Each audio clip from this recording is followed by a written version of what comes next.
नमस्कार विद्यार्थी व पालक मित्रांनो, करिअर मेकिंग गार्डन्स यूट्यूब चॅनलमध्ये आज एक महत्त्वाचा सब्जेक्ट मी तुमच्यासमोर घेऊन येतोय। तो म्हणजे MKB Maharashtra Karnataka border reservation. Maharashtra आणि कर्नाटका बॉर्डरवरती जो डिस्प्युटेड एरिया वादग्रस्त विभाग आहे त्यामध्ये असणाऱ्या 665 खेड्यामधील विद्यार्थ्यांसाठी महाराष्ट्र राज्यामधल्या गव्हर्नमेंट MBBS, BDS आणि BMS मध्ये रिझर्वेशन आहे, त्याला आपण MKB रिझर्वेशन असं म्हणतो। Maharashtra Karnataka border disputed area reservation असं म्हणता येईल। MKB चा अर्थ असा झाला याच्यासाठी इलिजिबल कोण आहे, त्याचबरोबर याच्यासाठी कोणती कागदपत्रे लागतात, या संदर्भातला सर्व नियम व अटी आणि किती जागा आरक्षित आहे या संदर्भातली संपूर्ण माहिती आज आपण आताच्या व्हिडिओमध्ये पाहणार आहोत। वास्तविक MKB रिझर्वेशन जे आहे ते महाराष्ट्र राज्याच्या CET सेल मार्फत गव्हर्नमेंट MBBS, BDS आणि BMS मध्ये रिझर्वेशन उपलब्ध आहे। नीट UG 2026 साठी काउन्सिलिंग प्रोसेस सुरू होत असणाऱ्या विद्यार्थ्यांसाठी सर्वात इम्पॉर्टंट गोष्ट अशी की महाराष्ट्र आणि कर्नाटक वादग्रस्त सीमा भागात मोडणाऱ्या गावांची यादी, ती गावांची यादी जी आहे ती 665 एवढी गाव आहेत की त्या गावांमध्ये राहणाऱ्या विद्यार्थ्यांनी जर समजा 10वी किंबहुना 12वी जर त्या वादग्रस्त एरियामधून झालेलं असेल, त्याचबरोबर त्यांचं जर समजा मराठी भाषा मातृभाषा असेल तर त्यांना MKB रिझर्वेशनचा लाभ होऊ शकतो। वास्तविक ह्या आरक्षणासाठी सर्वात महत्त्वाचा भाग असा आहे की 10वी किंवा 12वी ह्या वादग्रस्त सीमा भागामध्ये असणे गरजेचे आहे। आणि हे जे MKB बॉर्डरवरच्या असणाऱ्या 665 गावांची यादी आपल्याला या www.mahacet.org या वेबसाईटवर आपल्याला पाहायला मिळते। आणि त्या यादीच्या नुसार ज्या विद्यार्थ्यांचं रहिवासी असेल आणि त्यांचं जर त्या वादग्रस्त विभागामधून जर 10वी किंबहुना 12वी झालेले असेल आणि त्यांचं डोमिसाईल वास्तविक पाहता हे जे आहेत, हे जे गाव आहेत काही जे आहेत ते महाराष्ट्रातले आहेत किंवा काही कर्नाटकमधले आहेत। हा बॉर्डरवरचा डिस्प्युटेड एरिया आहे, त्यामुळे त्यांची जी मातृभाषा आहे ती मराठी असणे 100% आरक्षण आवश्यक आहे।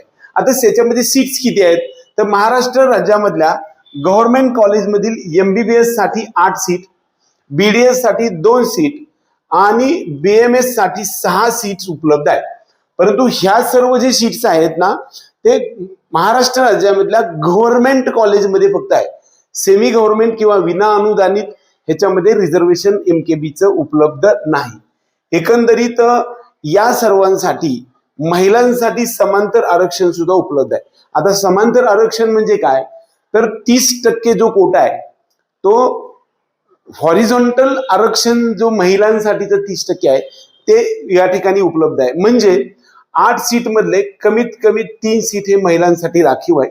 BDS साठी 1 आणि BMS साठी सुद्धा 2 सीट उपलब्ध आहेत, म्हणजे समांतर आरक्षण सुद्धा इकडे उपलब्ध आहे। एकंदरीत आपल्या सर्व विद्यार्थी आणि पालकांना MKBच्या कोट्यामधून महाराष्ट्र राज्यामध्ये गव्हर्नमेंट MBBS मध्ये ऍडमिशन घेता येऊ शकतो।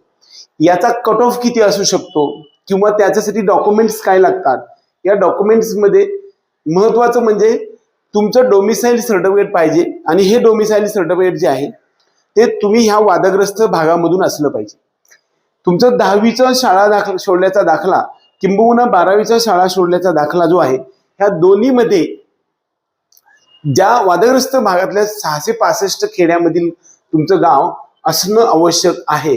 आणि तुम्हाला मराठी भाषा मात्र कदाचित तुम्हाला कन्नड येत असेल आणि मराठी भाषा येत नसेल, तुमची मातृभाषा मराठी असली पाहिजे, तुम्हाला मराठी लिहिता वाचता आलं पाहिजे, हे असेल तर मराठी मातृभाषेचं सर्टिफिकेट आपल्याला 10वी किंवा 12वीच्या शाळेच्या मुख्याध्यापकाकडून आपल्याला घ्यावं लागतं। हे सर्व असेल तर तुम्हाला महाराष्ट्र राज्यामध्ये BMS, BDS त्याचबरोबर MBBS साठी सुद्धा सीट्स उपलब्ध आहेत। आणि ह्या MBBS सीट्सचं जे MKB कोट्याचं जे आरक्षण असल्यामुळे याचा कट ऑफ आहे तो खूप खाली असतो। किती असतो?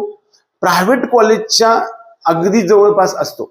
म्हणजे दरम्यान 600 जर समजा गव्हर्नमेंटचा MBBSचा कट ऑफ असेल, 550 जर प्रायव्हेटचा असेल, तर 550, 545 ते 555 पर्यंत MKB कोट्याच्या गव्हर्नमेंट MBBSचा कट ऑफ असतो. तसंच BDSचा सुद्धा कमी कट ऑफ असतो.